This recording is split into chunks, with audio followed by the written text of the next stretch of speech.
And we are officially live. What's up? It's Mike Wall back with another episode of the Agent Revolution podcast, the place where we deconstruct the biggest challenges facing today's real estate agents so that they can build a sustainable, profitable, and most of all, fulfilling real estate business. Today, I'm joined by my man, real estate agent and investor, Shaune Corbett, and we are going to discuss some practical strategies to help you start investing in real estate to build some long-term wealth. Mr. Corbett, are you ready to rock and roll, my man?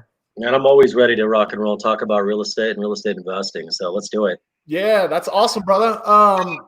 So we met actually on an Icon panel just a few weeks back, delivering some value to some of our agents in the EXP community and agents abroad. And I kind of I resonated with some of the stuff that you were saying. You and I are both involved not only in real estate as real estate agents, but also as investors. And I know, and I'm sure you know, that while a lot of realtors sell real estate and give advice, professional advice on buying real estate, many of them don't invest themselves. And so I wanted to talk to you about that today and then offer some practical strategies for folks to kind of get started, finding money, finding deals, but before we do that, let's get started kind of with your background, man. Give us a quick bio on you, how you got into investing, how you got into real estate. Yes, sir. So I've been in real estate. I got my license a long time ago. I worked for a home builder, and the home builder that I worked for, I was actually doing human resources. He had about 5 or 6 companies, and one of them was in the home building space. He was building $1 million homes, and I said, what if you paid for me to get my license and I sell all of your houses for free? Would that be a good trade-off? And he said, sure. So that's actually how I ended up getting my real estate license. Nice. And over time, I'd never worked for a big broker. I work for EXP obviously now, but prior to that, I was my own independent brokerage, and no one trained me on how to actually do anything, how to sell houses, how to work with buyers. So I had to kind of think through, how do I add to people that are working with me and clients and investors. So I've kind of had to work through things without having a mentor, someone showing me how to do it. As far as getting into selling houses, I just started selling people I knew. They said, hey, we're ready to sell. I said, well, they have a good relationship with me. I said, I'll sell it. So I put a sign in the yard and start working it. And then from there, obviously, I've sold a lot of real estate since then. So I actually have a lot of competence now. But, back then I was just kicking tires, trying to figure out how to do it. Right. The same thing with buyers. I just had friends that want to buy houses. I go show them houses. Going down a little farther, I opened up my brokerage so that I had full control over all my listings and all the things I could do. And by doing that, I set up my own commission structure and things like that with agents. And then I opened up True West Realty Group. That was my company. Sure. And then about 4 or 5 years after that is where one of my guys I was working with, we bought a rental property together, and then we bought another one, and then we bought another one. So I started doing rental properties. And then he asked me about getting into doing flips. Okay. So we started doing flips, and we found ways to, pick up money sources and, finding opportunities, and then start building relationship with contractors. Right. So everyone that ever wants to get into investing, I always coach them with the simple things. I always try to keep things real simple. I said, you got to have 3 things. If you have all 3 of these things, you can be successful. You got to have a contractors, right? Not just the same guy, but you got to have different people you can call on. You've got to have sources for money. It could be hard money. It could be bank loans, 20% down bank loans. It could be conforming loans, which are the best rates you can get out there is conforming loans. Obviously, you can pay cash. And you can partner with people with cash and create JV agreements. We can talk about that as well. Yeah. And the last thing is you got to be able to find opportunities. Fortunately for me, I've been able to have all 3 for the last 3 to 4 years and quite a bit of it. That's what's created the synergy. That's what's created the energy for me to continue to, push forward through all of it. The last thing I'll share, and we could talk about any of these things, is I've actually moved out of direct investing in any type of real estate. I have investors that I partner with, and I actually will manage the entire process of the investment deal from start to finish. So I'm actually moved from, I've done a little over 100 flips. I've moved over from that into managing projects for a flat fee for investors. Okay. So it's a little bit different direction. So I'm willing to go any direction you want to go with any of those type of things. Yeah. And what we'll do is, how's my audio, man? I'm getting some feedback. Can you hear me? Yeah, I hear you great. Okay. What I want to do, man, is I want to keep it simple. I mean, I know we could really dive deep. What I want to do really is I want to create a template for realtors who are selling real estate right now and making money to invest that money back into the real estate market for themselves to start creating some long-term wealth. So why don't we, and you and I, you can kind of share your story and I'll share my story of how we actually got into real estate investing, and then maybe what our first couple of deals were like.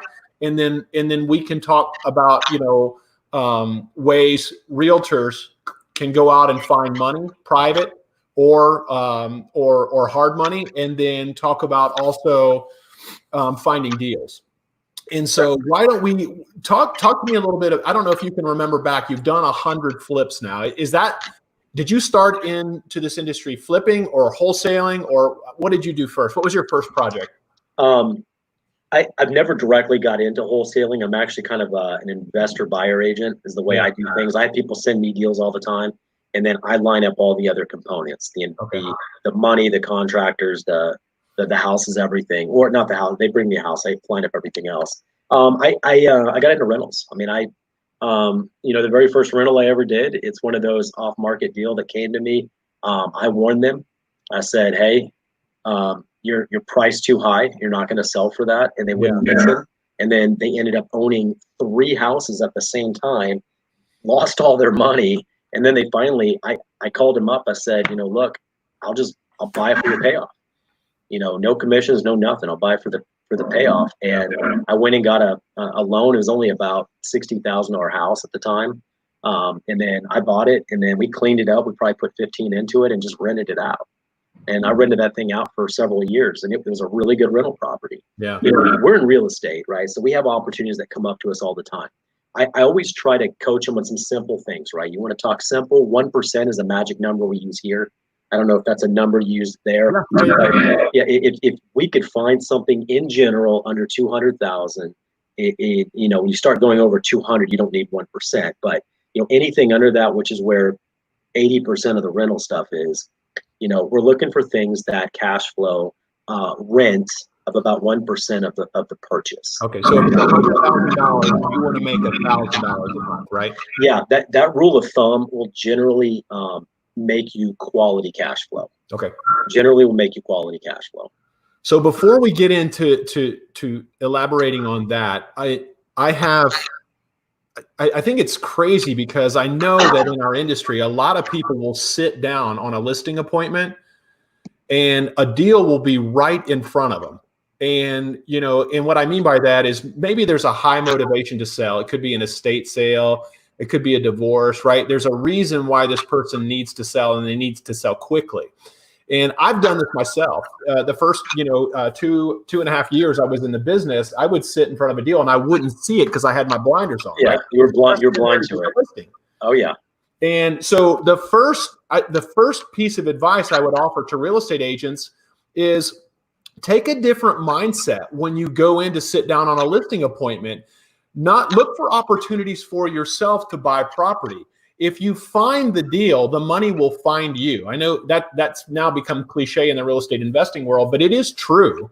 If you find a deal, you could always get somebody to partner with it and take half and not invest any money up front. Would you agree with that? Oh, 100%, for sure. I know. And just having some simple, thoughts, 1% is a magic number. I know you don't want to get into that, but if I'm looking at a house, I know rents are $1,500 in the house we're about to list for $150. I mean, you call some of your investment buddies right away, and they might snatch it up and pay the commissions and get it all worked up. You might even get both sides if you work it right. Right. Yeah, for sure. No, it's great advice for sure. And so when realtors go in on a listing appointment, I'm not asking people to start sending out 8,000 mailers a month right away. I mean, this again, we're just talking about really kind of breaking into it.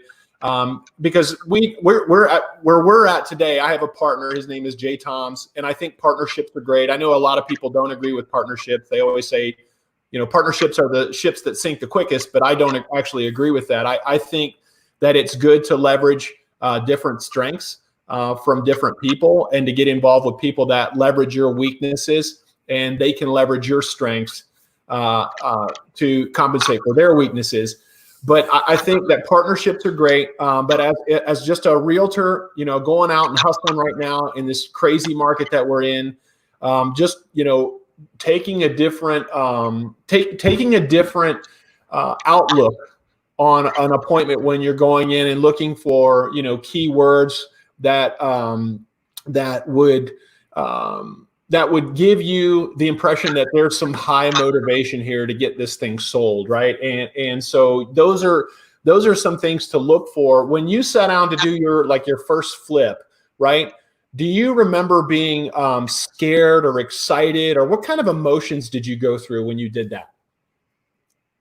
Now I remember my first flip. I actually did this one on my own. I wasn't with my business partner. I don't know. I mean, it was like, to me, it was just like a logical thing. Like, the house is 60. I'm putting 25 in. It's worth 130.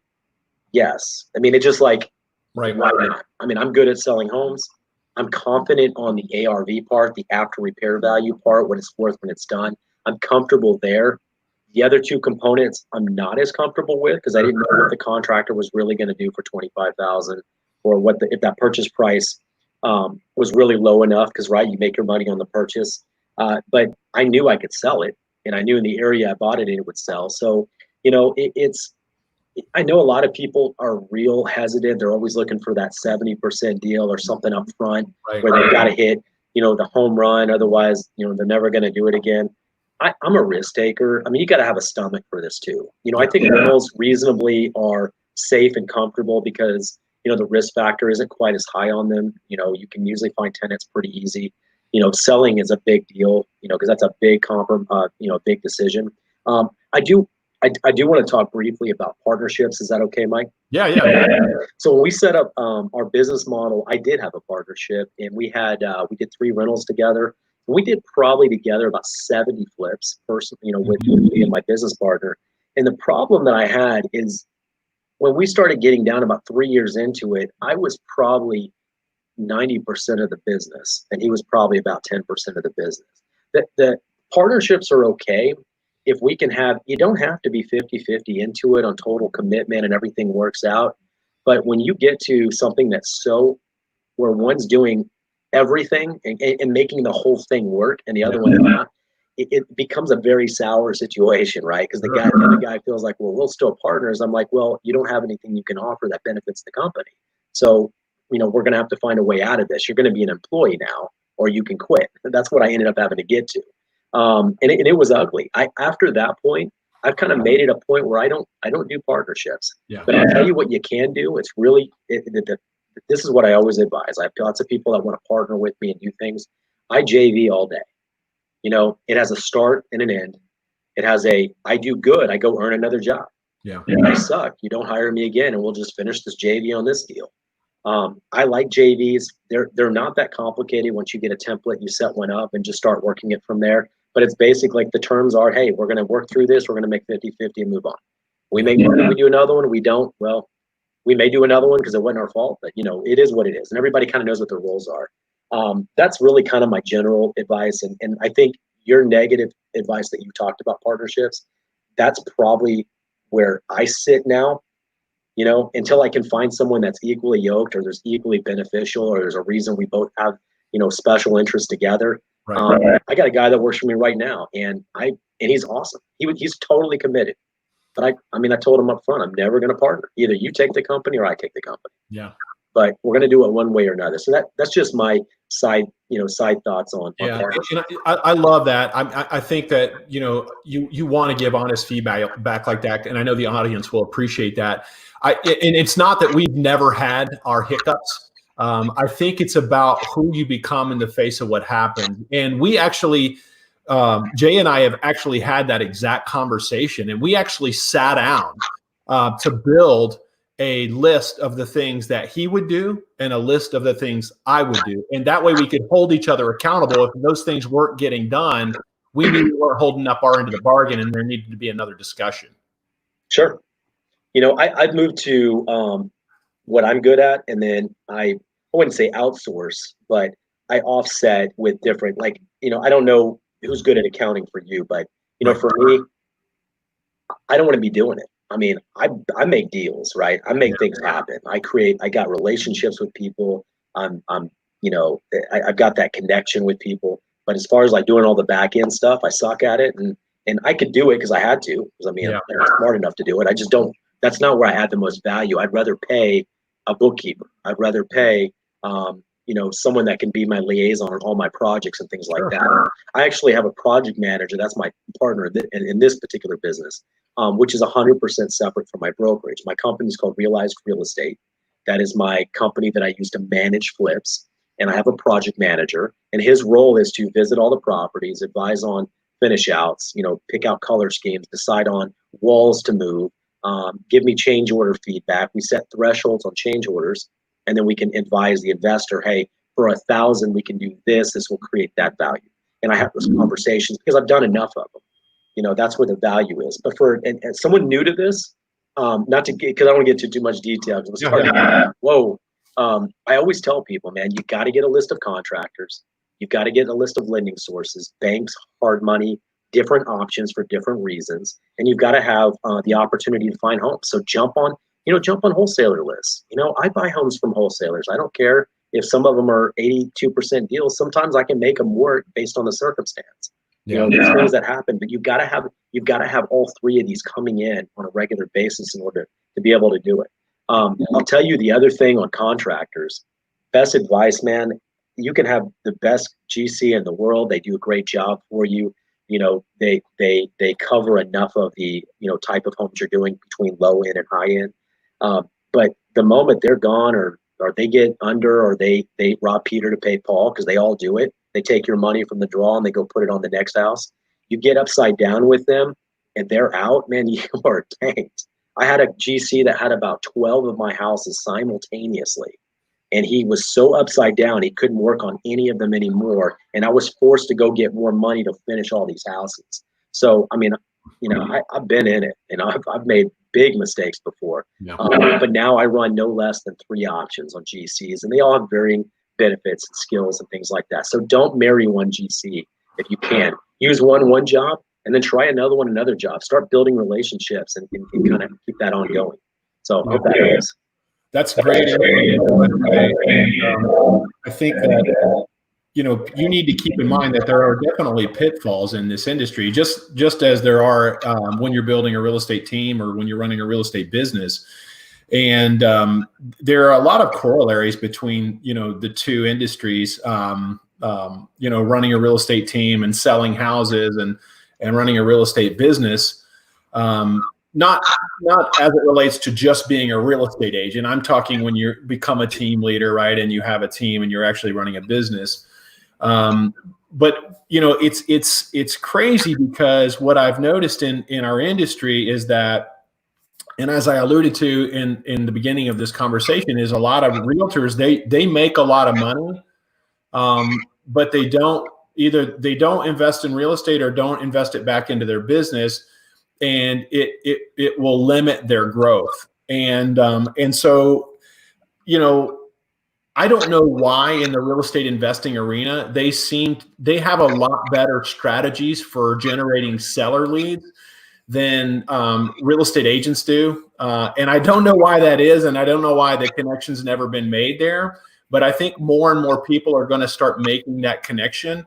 And generating more seller business. We're in a market right now, Shaune, where listings are extremely limited. There's not a lot of inventory at all. And if something is priced well and it's in a good condition and location, when it goes on the market, it literally sells with multiple offers within hours. And so, we are doubling down on getting listings right now, and we're doubling down on trying to buy property that we can either flip or wholesale. And before I go any further on that, I just want to clarify, because Shaune and I know what wholesaling is. Wholesaling is actually when you buy a home and you buy it at a reduced price. Let's say you get it at 60 cents on the dollar, and you find a buyer for it at 80 cents on the dollar or 75 cents on the dollar. And then you either close on it and then resell it quickly right away, or you're in a state where you can assign your interest in that contract, and then you don't have to close, and you get a check at closing for the difference from the title company. And Jay and I really love the wholesale because, like Shaune was talking about with his GC, you take that portion of the process completely out of it. Uncertainty. Take the uncertainty out. You never close on the property, so you're limiting your risk, not only because you don't have to close, but also because you don't have to deal with crooked contractors who don't show up or are on drugs. We had a contractor one time, man, that we got a call at 2 o'clock in the morning that his crew had stayed the night in the house. Two of them were drunk out in the cul-de-sac dancing around, and the cops pulled up, and the neighbors were freaking out. It was just a dumpster fire, man. And so if you can remove that portion of dealing with, and you can't always do that because you can't always buy it 50 or 60 cents on the dollar. If you're buying it 75 cents on the dollar, then your best option is either going to be to buy and hold it and make some rental income, or try and flip it with some margin, or with a little bit less margin there. Let's talk. I mean, margins are a big deal, right? So every market is different. Are you broadcasting in other markets or just your local market? Right now, we're in Southwest Ohio, mostly in Dayton and Cincinnati, but mostly in Dayton and the surrounding areas, maybe a 25-mile radius. But we do some stuff in Cincinnati as well. We have extremely tight margins here in Dallas-Fort Worth. The benefit of Dallas-Fort Worth is the cost of living is still very good. Yeah. The opportunity for work is very good. The real estate industry has always been very good here.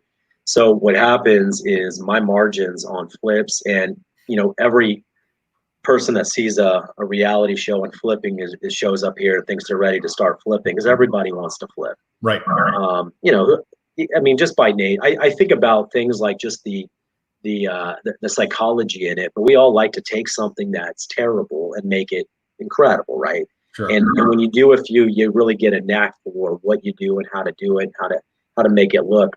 And most people inherently can't see junk and see the opportunity, but they know they would like to try, and then they get in here. So they got a ton of people here buying homes.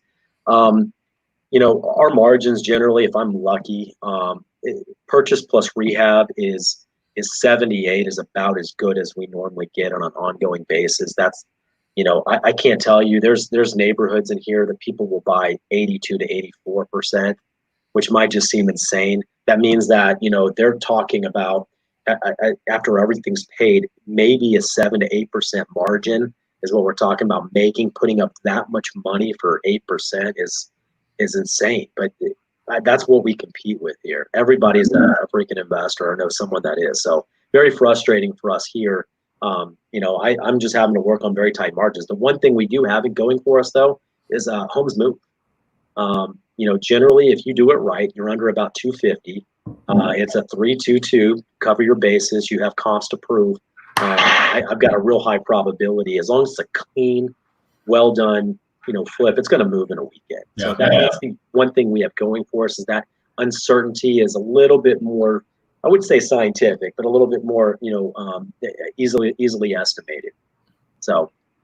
Yeah, that's a great point. And we also see a lot of people that, and Jay and I laugh about this sometimes, but you also see a lot of people who will actually over improve houses. And what I mean by that is they'll go in and put granite and backsplash, and they may be in a C+C neighborhood, you know what I mean, where you could get away with some nice Formica, stainless steel appliances. You're putting in laminate flooring, right? Laminate hardwood flooring. And they're limiting their margin there. And they're doing it all in the name of getting some Facebook likes or some Instagram love. You know what I mean? It's like you need to know your neighborhood. You need to know your market and what you're comparing it against. And when we look at comps for a flip, we'll go in and we'll look at, the high comps and sometimes they are flips. And we'll see, you know, what are we comparing this against? If we're looking to get the most amount of money out of this property in the high comp, you know, let's say in that comp there was Formica, stainless steel appliances, and laminate flooring. Why would we go in and put granite? You know, why would we go in and put custom cabinets or a backsplash, real hardwood flooring or engineered hardwood flooring, when the high comp is already at that top level echelon of what you're going to get from the property, and they've got the cheaper building materials in it. So you got to be smart when you're doing this, because every dollar counts, especially like what you were talking about, Shaune, when margins are extremely low. And you're right, man. Right now, margins are really low. Like, we may have been buying, you know, to try and make 15% profit or 20% profit, where now it's like we're lucky to get 10 or 12 and a half, you know what I mean? At the end of the day. So we're having to buy more volume and we're taking a higher risk. But you know, people don't, if they don't take into account some of these things, like, you know, if they're going to turn around and sell it, like, you got to pay a realtor's fee, right? There's 3% right there. You may have a real estate license and save yourself that 3%, but you got to pay another agent 3% right off the top, right? And so they don't take into account, the formula is not, hey, I bought a house at $100,000. It's worth 200. I put 75 into it and I get to keep 25,000. That's not right. No. And a lot of people think it is. And to your point, you know, when we started this whole journey, Shaune, we were going to the sheriff's sale and we were doing really well, right? Well, guess what? Everybody else figured that out too. So we had to evolve, right? And we are constantly evolving. We're constantly trying to stay ahead of the curve, because more and more people are coming into this industry, and we call them the one and dones, right? They don't figure out what the costs are. They do one flip, they make no money, or they lose money, and then they're out of the game. Well, there's hundreds of those people, and they're stealing deals from really good investors. I tell you what, I would, you know, to go back to your main topic, for an agent, and I would coach agents on, you know, let's build an ongoing stream of retirement in the field you're already in, right? That's what we're alluding to. I mean, I recommend them from a starting point, even when, you know, even if they're successfully selling 3 and 4 deals a month, that's great. You know, we can start putting some cash aside, but, you know, JV with someone and buy a small rental. You know, you're not going to create a lot of wealth this way, but it creates the experience. It diversifies the risk. It makes it incredibly manageable on the cost to get in. And then you can start building kind of a small portfolio of homes that way. I tell you what, I mean, that's an agreement and a place that you can find good common place. If you're not doing it for flip, you're doing it for buy and holds, you know, being able to buy and then just kind of building an inventory of homes, you can build a lot more together with somebody else. The absolute lowest cost, well, we can talk about money sources, you know, next whenever you're ready to talk. Do me a favor to that. Tell everybody what a JV is. A junior is a joint venture, right? Yep. It's a generic term we use for joint venture. That means that we establish. Let's say Mike and I, you know, decide, you know what, I'm earning 78% up here, I'm good, and you're over there at 70. So I may call Mike up and say, hey, you know, let's do a deal together. I want to make some margin like you're making.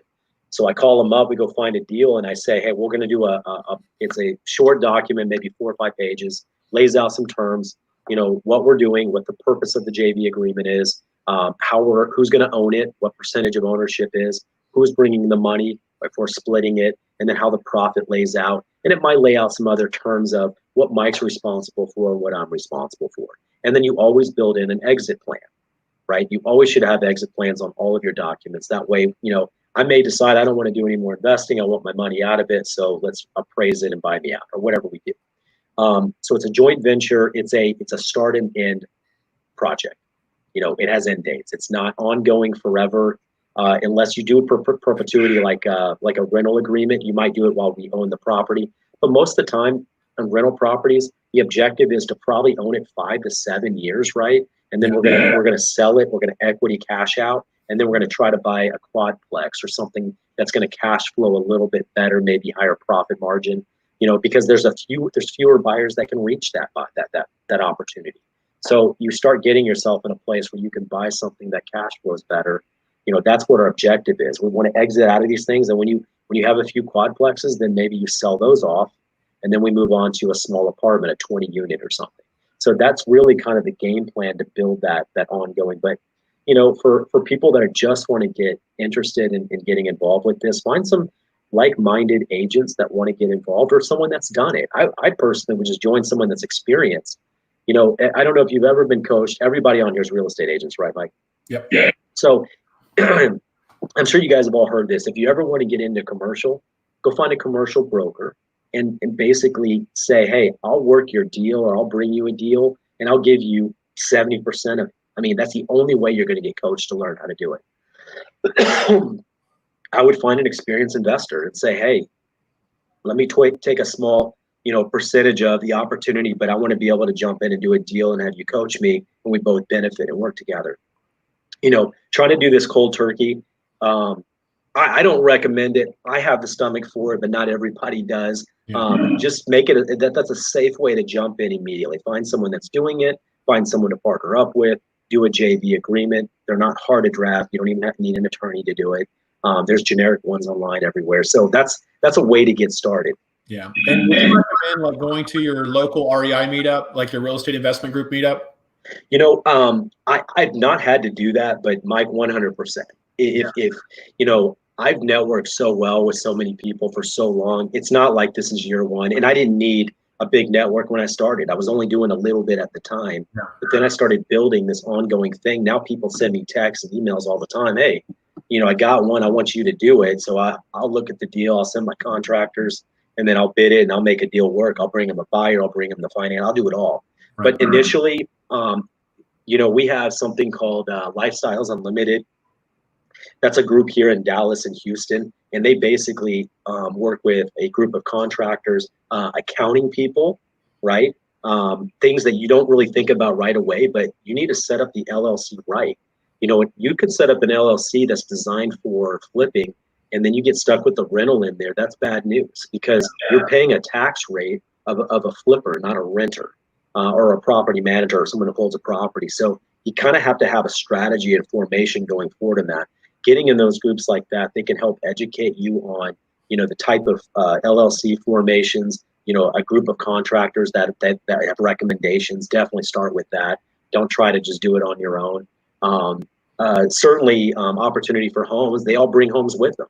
Hey, I can't move this one. Mike says he does it too. I mean, he gets a deal. He gets one at 50 in an area that maybe he's just too far for him or don't want to do, or maybe he's out of money. He don't want to do any more deals. That happens all the time. Hey man, I'll hook you up with this one. It's a 60% deal. Go put in, 20,000. You'll turn around and make, 15, 20% profit and run on down the road. I mean, you can get immediate good deals that way with immediate advice.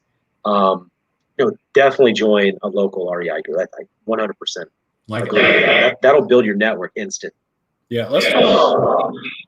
Obviously, a lot of people will say, well, I don't have the money to get started. And it's like, some people do. Some people are doing really well right now, and they're putting money back. Maybe they're putting it in a savings account, and that's good, right? Because if you're going to go in for conventional type financing, then you want to have that 20% to put out, or in most cases the lender is going to require that. So that's one, right? Is just doing traditional financing. And that's, as Shaune said when we started this, that's probably where you're going to find the best rates, right? Is just doing traditional financing. Well, with the exception of paying cash, you know what I mean? That you're probably going to get the best rate paying cash, but not a lot of people have the cash, to put up for $100,000, $150,000 house right out of the rip. But so traditional financing is obviously a good option. What are some other options, Shaune, that you guys have used in your business? Yeah, sure. To cover the conforming loan option, which is your traditional financing, it does require the 20%. That's a great opportunity to partner with someone. Each put up 10% on a $60,000 house. It makes it it makes that elephant a lot easier to swallow, right? Because you're only putting up $6,000 a piece to cover the $20,000. And you're allowed to do up to 10 in your own name individually. So you can do up to 20 with a spouse. That's just some additional information to help people. every city's got options for what we call hard money. The idea for those, they're great for initial flips as long as they're getting a good enough low end purchase, because they allow you to get into a home. The hard money is not actually evaluating you as an investor. It's actually, they may put you as a guarantor, but they're evaluating the home, not you. So hard money will basically look at the deal and say, okay, does it fit within my parameters? My parameters might be a 75%, cutoff. Anything under 75, I'll cover 100%. That's what we do here. Other markets may be as little as 70%. That's the best you can do. I've got lenders here that'll give me 78% because they know that's just all we can do. As long as you've done them before, they like to see experience. But their hard money, the general terms are 2 point with anywhere from 12 to 14% monthly. Right. Some require you to make payments, but that whole loan can cover the purchase plus the ongoing draw requests. Typically, we do 4 to 5 draws depending on the project, and they may require some type of documentation or proving that it's done. But that's the way that hard money is really geared for these type of deals. That's what they're designed for. But got to remember, they're eating up a solid 4 to 5% of your total margin with that interest between the origination, any lender fees they charge on top of the 2 point origination, and that 12 to 14% interest. You get to about 6 months in my market, you're out. You're at zero. So it's just the way it is. If you're at 6 months in my market, then you're writing checks to them and you're upside down making interest payments. How quickly do you try to turn a deal usually? The idea is to standard 90 days all in. I mean, I beat FHAs before I can even get an FHA offer. Because we have the FHA non-flip rule. You have to have a 90-day from record date to executed contract date. They require a 90-day cycle. I assumed everywhere in the U.S., but they definitely here in our market. So I knock out houses. If I get a $30,000 bid, I'm going to knock it out probably in about 3 to 4 weeks. Now, what do you do if you're buy and hold? Because there's usually a 12-month seasoning requirement. Do you ever buy and holds with hard money? You can. I've got a guy that does that exclusively. He does VRBOs, a lot of those vacation rent by owners, and he's got them all over the U.S. And in our local market, shockingly, I've probably sold him 3 houses, and he buys them with one of my lenders that I give him. He does the whole thing, and he refis the second that he closes. He starts the refi process on a conforming loan. And the reason, Mike, you're familiar with the Burr method, right? Oh yeah. Okay, so I that's what he's doing. Okay, I'll cover that real quick. So what he does, and this is a very magic formula. The objective he wants to do, the only added element he does is he uses hard money. If you had the cash up front, that's great, but you can use hard money. And basically, he buys a home, and then it's RRR, right? Burr. So buy, and then he rehabs it, and then he refis it, and then he rents it out, and then he repeats it. So it's really 4 R's. Mm-hmm. And what happens is you basically buy a home at a low enough value, you put some money into it, and then our objective is to get to 80-20. So we want to have about 80% of the appraised value when you're done. If you do that, when you refi, you're only paying the cost of the refi. So then the only money you've got invested, let's say it's a $100,000 house, you may only have $2,000 to $3,000 invested, and now you have a $100,000 house that you owe $80,000 on a mortgage. So there's no PMI, and then you're renting it out. Probably cash flow on a $100,000 house might be $350 a month on a house you've only put $2,000 or $3,000 into. Right. It's incredible. It's awesome. That's a way he uses a hard money loan. So he buys it with hard money. He renovates it, and the second he closes on it, he's already applying for it. And you asked for the seasoning requirement. He's worked with banks that you have to use a local bank. You can't use, so you have to find banks. I mean, that's a really big part of it. You got to find a bank that will take on that without the seasoning requirement. But he'll immediately do it. Then he'll do his he'll hold it up until the house is done, and then the appraiser can go out. Yeah. Once the appraiser goes out, then he's only got about a 1 to 2 week time to close it. So he's only in, 30 to 45 days on hard money. Yeah. So it only cost him a few $1,000s extra, not his own money. He's using someone else's money. So it's a pretty cool deal that he's done. I think that's pretty clever. That's good stuff. So there's cash, there's traditional financing or conforming loans, there's hard money. Is there anywhere else to get money? The number one place we all hear, and I'm sure you've heard this a lot of times, is retired people with IRAs, right? They have the opportunity to self-directed IRAs. Those are a great source. That's where you go to REI meets. They're there everywhere. They're looking for opportunities to invest.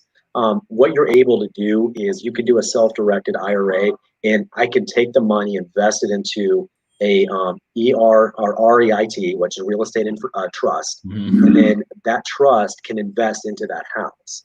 And when you do that and you make the money, you get your money back. So I invest 150, I get back 180, right? That money I get back, I can put it back into the trust, and I don't pay any tax or penalty or anything on it. It allows me to kind of take my retirement plan and give myself a little bit more control and more options. Yeah. So that's a great solution. And you find those guys at those real estate trusts or the REI meets and things like that. They're everywhere. They got money and they want to invest. Bring them a deal and they'll invest for you. And they may buy it. They may do a JV. They may charge you, 12% and no fees, no origination points, which is not a bad opportunity. Right. I'd pay 12% on money all day if I didn't have to pay all the other fees. And they just give you money for the draws as long as they're complete. I mean, there's lots of ways to structure it. Love it, man. I think we could probably talk about this for another 2 hours, and we're running up against the clock here, man. So let me ask you this: if somebody wants to connect with you, just to get a little bit more detail about how you run your business or how they could start investing in real estate, how would you prefer they contact you, my brother? I don't care. I let anybody. I'll talk to anybody. I'll know if we can, create something that works well, or I might be able to give them connection. At EXP, I've learned to be incredibly open. Yeah. I don't see most people as competition. I'm here to help. It doesn't matter. I think we can all win. It's an abundance mindset, right? Yeah, it is. I mean, Mike and I, we know each other through EXP. That's it. I mean, but I'll share anything that I'm doing, and it's pretty easy. So for me, my cell phone 214-228-0383. And then my email address, it's Shaune, SHAUNE, at truewestrealty.com, West, WEST, realty.com. And I'm sure Mike will be able to post that somewhere as well. I'm more than happy to talk with anybody if they want to reach out. I don't have a problem with that. Awesome. Thank you so much. I love hearing these stories because I know this show is literally changing agents' financial lives, my own included. Do me a big favor. If you know someone that might enjoy the podcast, please, please, please share it with them. And if you like the podcast, please go to wherever you listen to podcasts and subscribe. If you want to jump on a free 30-minute call with me to plan your business, be it real estate or investing, you can go to meetmikewall.com. And for Mr. Shaune Corbett and Mike Wall, that's it for this one. Shaune, thank you so much, man. I appreciate it, man. Thanks for having me on. Yes, sir. Take care. All right.